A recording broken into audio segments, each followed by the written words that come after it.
C'est un auditorium rempli qui a accueilli ce matin les derniers orateurs du Congrès international féminin pour une culture de paix. Le 4e axe de ce 3e jour de conférence était donc consacré au voilement-dévoilement et présidé par Abderrazak Guessoum, philosophe et membre de l'Union des écrivains algériens. Dans son introduction, il a souhaité parler du Coran au féminin et évoquer les tabous qu'il convient d'éliminer afin que la femme musulmane puisse retrouver son identité et sa dignité. Monja Nevzi Souahi, islamologue et professeur en sciences islamistes, a consacré son exposé à l'exégèse du Coran au féminin et souhaitait une nouvelle interprétation pour un juste équilibre homme-femme dans la religion musulmane. Myriam Attia, islamologue et professeur en sciences islamistes, a éclairé les auditeurs sur les hadiths misogynes et mensongers, permettant de déconstruire ces fausses vérités qui ont contribué à donner une mauvaise image de l'islam. Enfin, Mohammad Akram Nadoui, spécialiste de l'islam, enseignant et écrivain, a évoqué le travail réalisé pendant plus de 15 ans pour mettre en lumière l'histoire occultée de plus de 9000 femmes savantes de l'islam dont la mémoire avait été confisquée. Cette rencontre constitue, à mon avis, un changement radical sur le plan social, sur le plan politique et sur le plan psychique. Pourquoi ? Parce que en donnant la parole à la femme, en essayant de consacrer quelques jours aux problèmes auxquels fait face nos femmes, c'est déjà une reconnaissance de l'importance et de la position qu'occupe la femme dans notre société. À cela s'ajoute, il y a plus de 25 pays qui participent à cette rencontre. Donc le message qui va être transmis de cette rencontre va être propagé à travers le monde, à travers les 25 pays, et c'est déjà énorme pour l'Algérie et pour le thème que nous sommes en train d'étudier.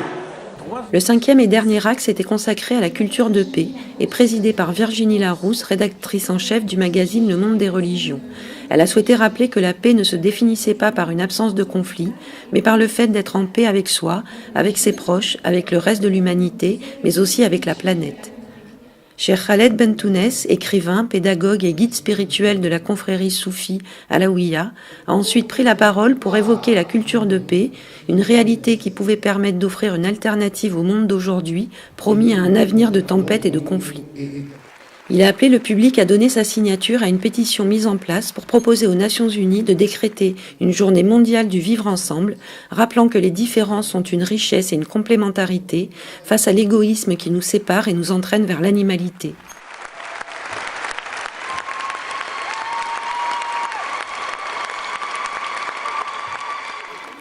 Keiko Takaki Nakamura, professeure agrégée et spécialisée en anthropologie culturelle, a quant à elle expliqué le fonctionnement des kaizen, une expérience économique japonaise, méthode de développement durable avant l'heure et philosophie de la vie à laquelle les femmes ont joué un rôle prépondérant à la fin de la Seconde Guerre mondiale.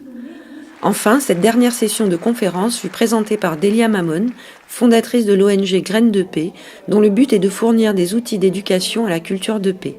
Elle en a expliqué les grandes lignes basées sur l'éducation et la transmission de valeurs humaines permettant de développer des attitudes et comportements riches en culture de la paix. Durant ces 3 jours de rencontres, les ateliers ont également été d'une grande utilité et créativité.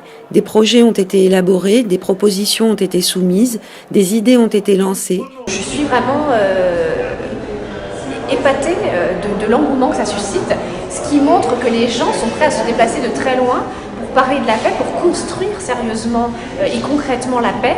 C'est une atmosphère d'émulation qui donne envie vraiment de poursuivre au-delà du congrès et aussi qui permet, comme on est tous là réunis plusieurs jours, d'entamer des contacts qui ne sont pas superficiels. Ce sont des contacts qui permettent vraiment de rencontrer les gens, de discuter avec eux en profondeur, de nouer de vraies relations.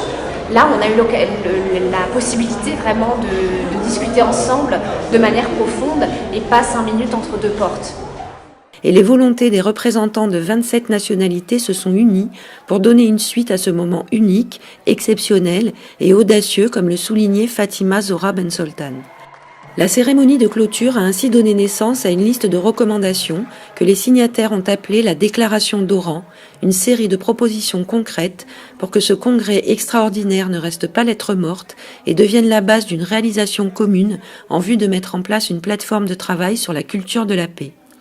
car il est nécessaire aujourd'hui, en ces temps incertains, de dépasser les clivages sociaux, religieux, économiques et géographiques, et il est de la responsabilité de chacun d'entre nous de travailler afin de parvenir à construire une paix durable.